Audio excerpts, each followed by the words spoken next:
नमस्कार दोस्तों। प्रधानमंत्री नरेंद्र मोदी और उनकी सरकार की विदेश नीति एक बार फिर कटघरे में खड़ी है। हाल ही में अमेरिका ने 327 छात्रों का वीजा रद्द कर दिया है, जिसमें से ज्यादातर भारतीय हैं। दैनिक भास्कर की एक रिपोर्ट के मुताबिक लगभग 10,000 छात्रों को ऑफर लेटर मिलने के बावजूद अमेरिका ने वीजा देने से साफ इनकार कर दिया है। चौंकाने वाली बात यह है दोस्तों कि मोदी जी, जो अमेरिका के राष्ट्रपति डोनाल्ड ट्रंप को अपना मित्र बताते हैं, वो इस मामले पर पूरी तरीके से शांत हैं। कोई भी सार्वजनिक बयान उन्होंने नहीं दिया। आपको याद होगा, जब पिछले कार्यकाल में डोनाल्ड ट्रंप के वो भारत आए थे, तो किस तरीके से प्रधानमंत्री मोदी ने उनका स्वागत किया था। तमाम तरीके के इवेंट्स आयोजित किए गए थे। नमस्ते ट्रंप करके एक बहुत बड़ा इवेंट का आयोजन अहमदाबाद में किया गया था। मोदी जी ट्रंप की पत्नी को तोहफे दे रहे थे, डोनाल्ड ट्रंप को अपना बेस्ट फ्रेंड बता रहे थे।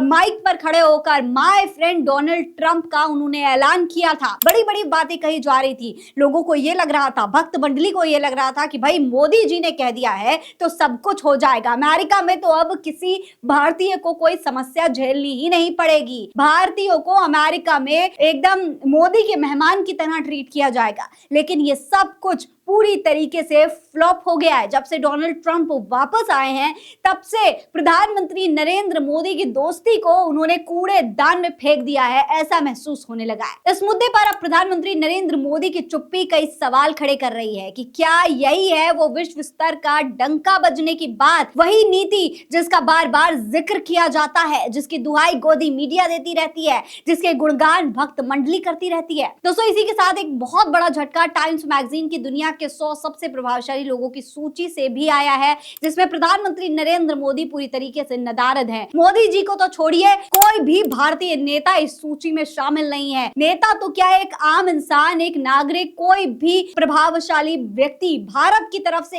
एक भी शख्स का नाम इस लिस्ट में कहीं पर भी नजर नहीं आ रहा है। दोस्तों, ये सूची वैश्विक प्रभाव और नेतृत्व क्षमता को पहचानती है और भारत के 140 करोड़ लोगों का प्रतिनिधित्व करने वाले नेता इसमें शामिल नहीं है। ये सोचने पर मजबूर करता है कि आखिर भारत किस स्थिति पर आ चुका है। दोस्तों, छात्रों और उनके परिजनों की उम्मीदों को भी गहरी चोट लगी है। सवाल यह है कि मोदी सरकार इन अंतर्राष्ट्रीय झटकों को नजरअंदाज कर किस डंके की बात करती है। क्या सच में कोई डंका बज भी रहा है? क्या सच में भारत विश्वगुरु बना भी है, या फिर ये सब कुछ सिर्फ जुमलेबाजी है? डंका बज रहा है, लेकिन कहीं और, शायद जमीन पर नहीं, सिर्फ नारों में। इस पर आपकी क्या राय है? कमेंट बॉक्स में लिखकर हमें जरूर बताएं। मेरा नाम है फरीद अंसारी। आप रहें स्वस्थ मस्त, बस यही है दुआ हमारी। नमस्कार।